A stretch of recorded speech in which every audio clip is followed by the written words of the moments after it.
Hi everyone, my name's Olivia Omega. I am a branding strategist, inclusion and diversity advocate, speaker, and entrepreneurial believer. Welcome to Kickin' It with KeeKee. I'm so excited for you to be here, and I just wanted to let you know about my new podcast. It's called God is CEO, and it basically takes entrepreneurs on a journey of placing God in the driver's seat of our business and our lives. Visit me at oliviaomega.com, check out the podcast, and enjoy the show. Hi, this is KeeKee Cornelious, host of Kickin' It with KeeKee, and we are going to be talking about all things entrepreneurship. I am a business coach and a digital nomad on a mission to help my clients and the people who surround me build businesses that they can run from anywhere. So today, we're going to be talking to Amy Lanci of Untold Story Enterprises. And for Amy, her mission is to make sure people are heard because she believes this is at the core of every conflict and disagreement in history. So I'm going to bring Amy on so she can join us. Come on in, Amy. Let's talk. Hey, Amy. Welcome to Kickin' It with KeeKee. How are you? I am awesome now that I'm here. So thank you so much for inviting me on and for our audience for being here.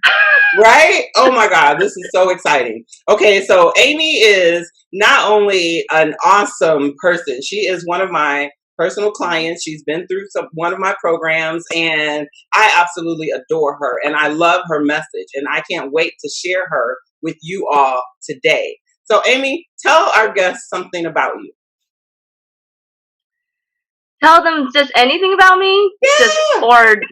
Okay, I was gonna say, well, let's not be boring here. So, so for me, I live in sunny San Diego, although it's not very sunny right now. I have a 5-year-old named Autumn. I have a husband named Michael, and I am a copywriter and a marketing consultant. And I'm really just all about making sure people connect with their audience as opposed to just being perfect. Because when your message is just perfect, people can't relate to you. And when people relate to you, that's when they're actually like, I should follow that person, or I'm going to keep an eye on that person, or maybe I'll buy from that. Oh my gosh, I should buy from that person. Already, she's dropping jewels. I'm all about. Already, she's already given us one lesson. And what I heard was you tell your story so people can see who you are and connect with you and buy what you have to offer so that you can serve them. Did you hear that? I heard it. I heard it. So Amy, if you haven't heard it, we'll say it again. We're going to be talking about like the entrepreneurial journey today, how you got started, what brought you to copywriting, what made you decide, okay, I want to help people start telling their stories. Oh, that was accidental. Ooh, I love the accidentals. Tell me more. That was accidental. Well, okay, so my first business was as a health coach about 5 years ago. I went through my own health journey, and I thought, hey, I'm going to become a health coach. And so when you start a business as a health coach and you never had a business before, you don't know what you're doing. So then you go into different programs to just kind of learn the different things of this is what it takes to have an online business. This is that. This is what marketing actually is. And for me, the easiest part of marketing was the copywriting. I've been writing all my life for my own blogs and, just high school newspaper staff, and written a research paper, that's actually been published in a scientific journal. So I've been writing all my life. And so when I said copywriting, hey, you just need to write like you speak. And I said, oh, okay, I've been doing that all my life. Everyone can do that. And then I learned not everyone can do that. And which, I'm not laughing at people who can't do that. I just laugh because I thought that was just something that everyone could do, and therefore I didn't think it was a skill that specifically some people had, like me. And so then, couple years later, still working on the health coaching business, no money coming in. I had hired a business coach, or I've been in a business coach coaching program. Well, I wasn't the business coach; it was run by a business coach.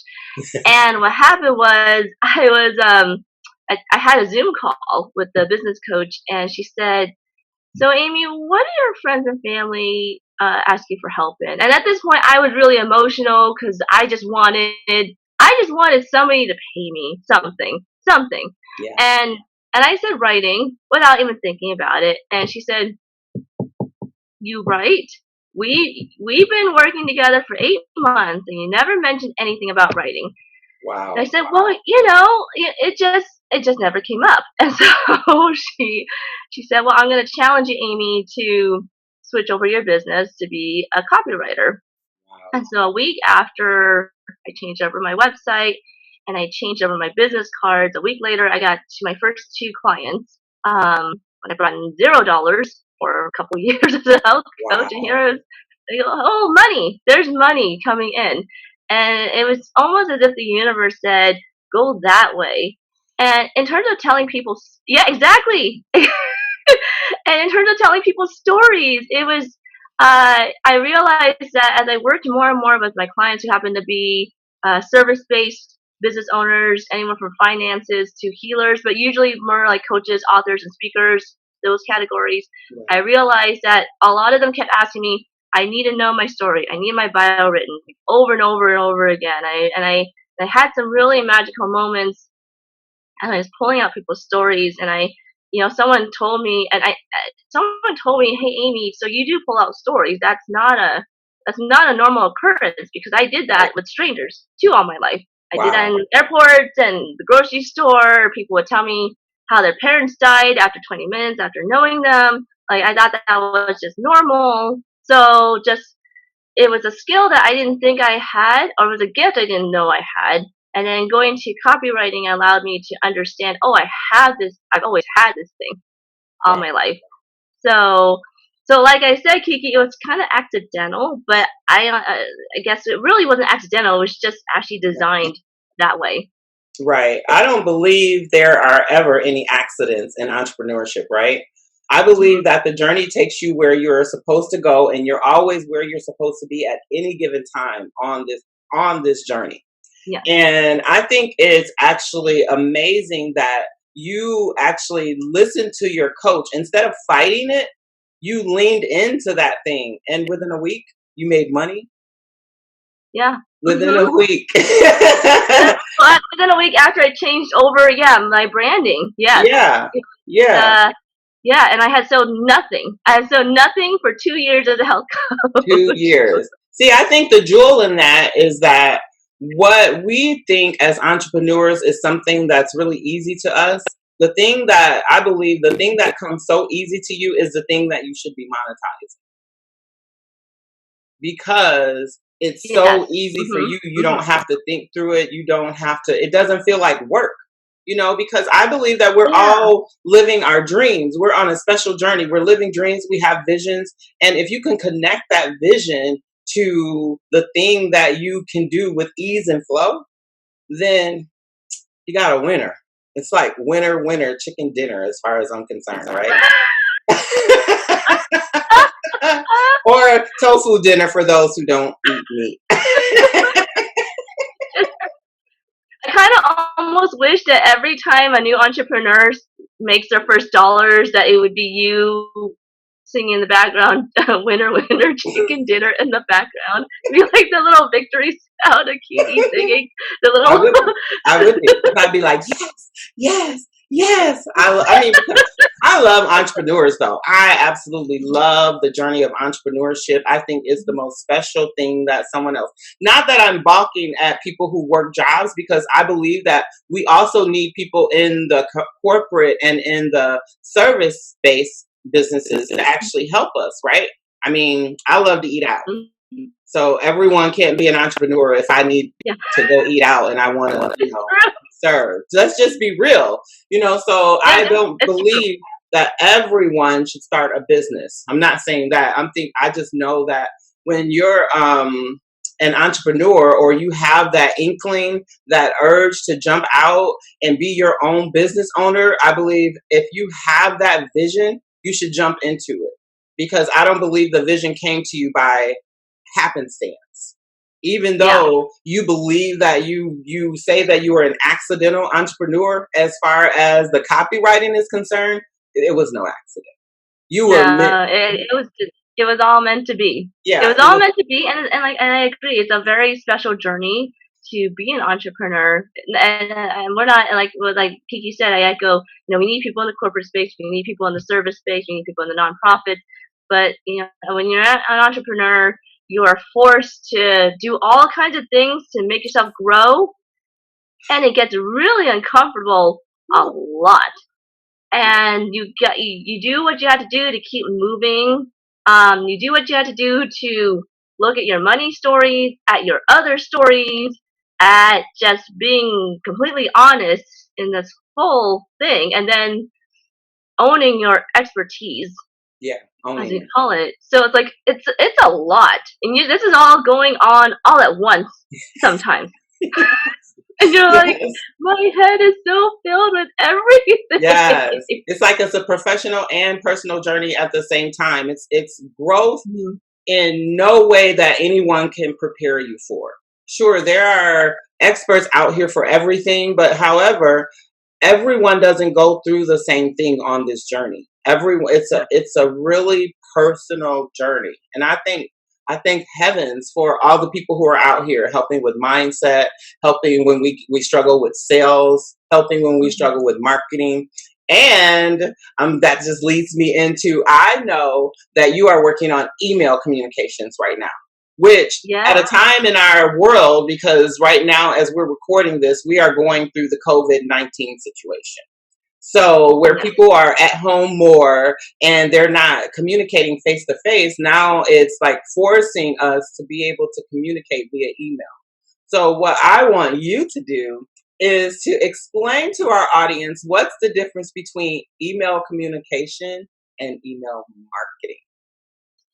So email marketing, when you think about email marketing, you think about the newsletters that can sometimes build up in your email box, and you read the ones that are really awesome. And those are typically sent from one business or one company through an emailer platform such as MailChimp.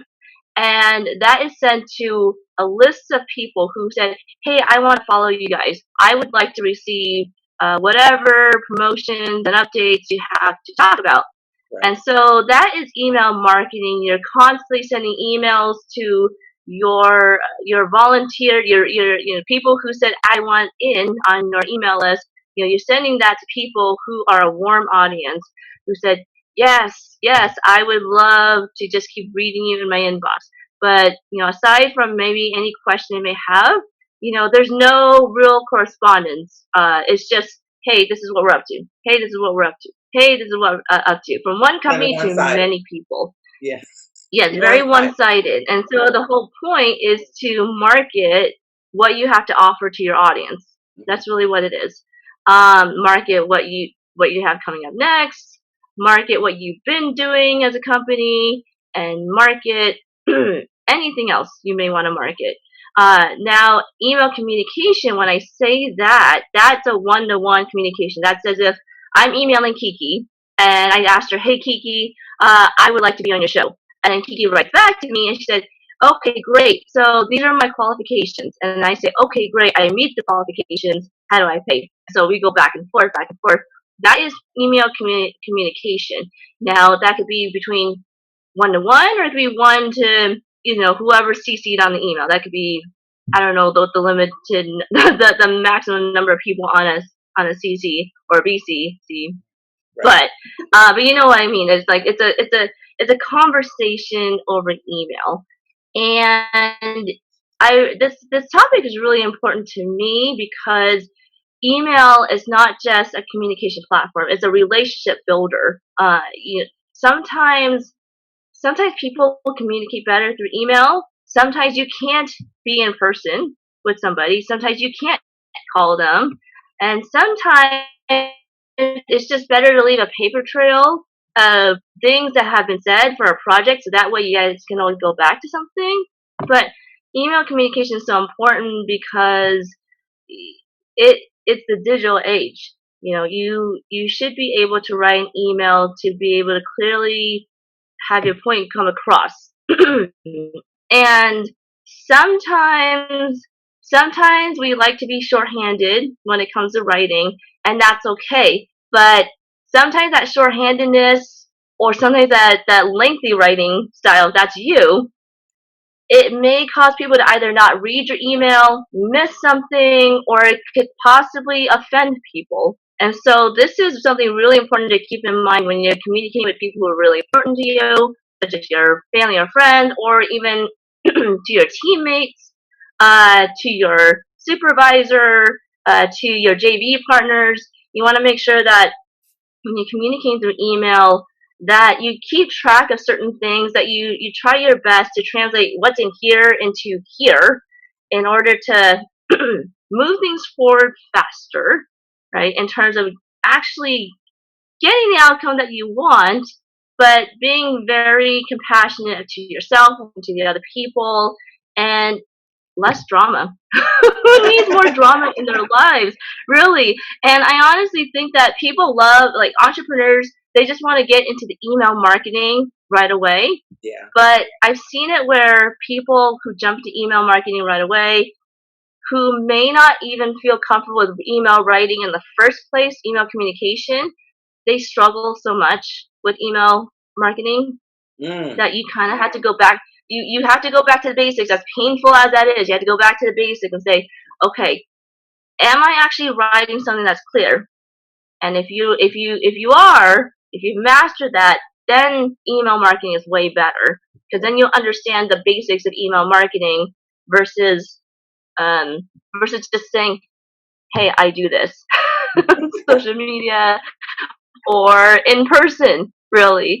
So, so really, the bottom line is that email communication is the foundation that you need to have before you go into email marketing. That was going to be my question. Like, so is email communication the foundation? This is so good, Amy, because, the reason I believe that I am, okay, I'm going to just toot my own horn because I believe I'm really good at communicating. However, sometimes I know that things can get lost in translation, right? Because you want to say something some way, but you don't necessarily think about how it comes off on the other end. However, I have focused on that, or I don't know if that's the right word. The reason I studied copywriting, because, and this is how it started for me, just to study copywriting, is because you remember the time in the industry where there were like these long form sales pages? Yes.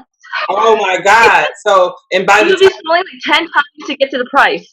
Yes. But then I used to get into reading them. So in reading them, I kept thinking, well, I want to be able to write like this so that when people get to the end, they are just like, buy, buy, buy, right? However, what I found is, and this is something that so everyone should keep in mind when you think about email marketing, because not everyone can email market and make money from their email list. I am one of those people. And I'll tell you why. What I've learned is that the people who are connected to me, who really want to invest in working with me, they want to connect with me personally first. So they want to be able to have a personal conversation. Sure, they'll read the emails, they'll comment on the post, but at the end of the day, before they spend any money, I rarely have anyone who will spend money just by clicking and buying an email, even though I know that email is fire. Yes. And I've read your emails. They are fire. That's what got us back in communication with each other. Like, oh my gosh, it's KeeKee. She's back. Yes. So what I want our audience to keep in mind is that even though you are phenomenal at email communication and you have like this badass email marketing system set up, don't be discouraged when people aren't clicking to buy. It may just mean that they need another level of touch with you. And Exactly. you just have to figure out with your audience what that level of touch is. For me, I know it's personal touch. There's something about the sound of my voice. I don't know what it is because, it sounds different in my head than it does to everyone else, right? But however, I know that the communications that I do, written communications that I do have to be on point, and they have to speak to my ideal client. Wouldn't you agree, Amy? Oh yeah. Oh yeah, because with that old saying of if you're speaking to everyone, you're speaking to no one. So if your ideal client is reading this, that this has nothing to do with me, then I'm just gonna shut up. I mean, when you think about it, your inbox gets filled real quick, There. and unless it's something that really interests you, with either entertaining you or is fulfilling a need you've been thinking of, most likely you're either going to forget about it, you're not going to open it, or you're just going to put it in the trash folder. So for someone like KeeKee, like I know for myself, I look forward to talking to her every single time. Doesn't matter how often I talk to her, I look forward to talking to her every single time. And so her list, from what I gather, they probably have the same impression of, well, shoot, I just want to see how she's doing. You know what? She's pretty awesome. I haven't talked to her in a while, and I could use some KeeKee in my life again. So I'm gonna call her up, or I'm gonna send her a message to set up a call and be in this. That's really how your list is probably working. Like, hey, Yeah. this is a good excuse to talk to KeeKee. I can get myself in trouble too, like that. I can get myself in trouble because Oh, really? Yes, because I just told you, I love to talk to entrepreneurs. I love to talk about vision and business. And sometimes the lines it's like I can get overwhelmed in the talking because I get energetically, when you're talking about your businesses, even though I'm an introvert, the talking about the businesses and the visions and the goals, it gives me energy. However, it puts me on such a high that I'm like a kid in a candy store that you've given all the candy that they can eat by the time I'm done with the call and I'm exhausted. And I don't want to change that. I just know how to I've learned how to manage my energy before the call and after the call so that I don't get so tied up in the drain, because I don't ever want to feel drained with my people. You know what I mean? Like I want it to be a good conversation. So that's how I say I can tend to get myself in trouble. Oh. It's like Gotcha. So I had to learn in the beginning how to set boundaries for myself, not for everyone else. It was just really for me. Like, okay, I had to learn how to end a call without being abrupt. How to direct a call without feeling like I'm forcing them in a direction, or being able to learn. I had to learn how to control the call, really, because sometimes I get on the call in the beginning and the person on the other end would be controlling the call. And it's like, you can't have that happen. So anyone listening to us, learn your boundaries. Learn your boundaries. And I've had to do that too, because, there's some people like KeeKee who I call and I feel lifted up. And then there's some people who just drain me. And also I realized that I can't control the combination of people, but I can control the number of coffee dates or virtual coffee dates that I have in a day. So I won't take more than 2 or 3 calls in a day, because otherwise I just want to take a nap afterwards. And having a 5-year-old, I'm not allowed to take a nap. So then it's like, no. And then I become cranky mommy Amy, who just took off her copywriter hat at the moment. Right? Like, all right, I'm talked out, no more. Even though I love people, but I understand like the ups and the downs and and then you just want to fall asleep afterwards. And I need to recover. Yeah. So that's my boundary of just no more than 2 or 3 calls today. Yeah, and I don't think no one really talks about it, right? No one really talks about the boundaries, the setting the boundaries, or making sure that self-care is a thing. Like it's just become a thing in the last few years. However, it's always should have been a thing, and especially as women, because we're taught to be selfless, right? And you don't want to be Yes. selfish with your time, and you feel like you're almost guilty for practicing self-care, when Yes. it's important to practice self-care if you're going to be effective with the people that you serve on a consistent basis. You know what I mean? Yes. Oh yeah. And being a communication person, I look at words a lot. And so, yeah, self-care just became a thing. And Mm-hmm. then somehow the word capable has a synonym of anti self-care in a way, like saying I'm a capable person. I don't need to rest. I don't need to take a nap. I'm capable. I can be a mom and a wife and a business owner and all these different things. Like, I'm a capable person. I don't need to stop. Somehow, capable has become anti self care. Like, because you're capable. I am capable of taking that. I am capable of taking the afternoon off when my energy is depleted. Let's change this word, right? So, Amy, Yes. we have just about little over a minute left in our time Okay. together today. I know we've had some fun, right? So, what I want to do is I want to make sure that our audience knows how to get in touch with you, because they need to know how to set the foundational tools for effective email communication. So, tell them how to get you. Awesome. So you can go to my website, to www.untoldstory.enterprises.com or amylanci.com, Lanci, not Lancy, Lanci.com. You can also email me at amy@amylanci.com. You can find me on Facebook or Instagram. And I'd love to offer you, your audience, a free 30-minute call where I would actually go over a piece of their copy for free. It could be one of their one of their website pages. It could be a very small email sequence, say 2 or 3 emails.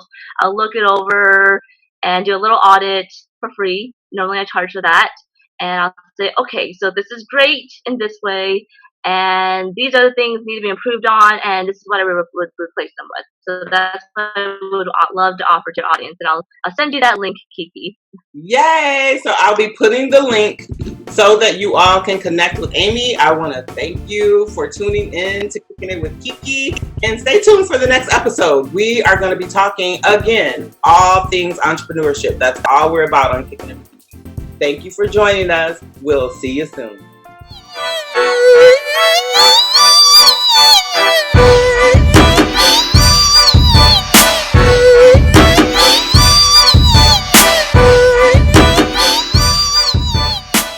Inspire, empower, grab your girls and soar a little higher, unlock the fire in. Hey y'all, this is KeeKee with your 60-second strategy session. And today we're talking about attracting more clients using the know, like, trust factor. The key here is to create content that you know your potential clients will want to consume, that will activate the know, like, trust factor between you and them. The first thing you want to do is to show them how you know them. So tell them things about yourself that in your storytelling that you know that they know to be true about themselves as well, because there is a connection between what you know and how they feel. Okay. The second thing is to share content in a way that you know they like to consume it. So if you know they like videos, do videos. If you know they love pictures or funny gifts, do pictures or funny gifts. If you know that they want to read it or they want to have a podcast, then give your clients or potential clients the content that they want to consume. The last thing here is to give them a reason to trust you. And you can do this simply by sharing your stories, being vulnerable, showing who you really are. Want to learn more? Join me on Facebook in the Strategy Lab, or book a 30-minute free session of your own to speak with me. I'll see you around. Thanks for tuning in to this 60-second strategy session on Kickin' It with KeeKee.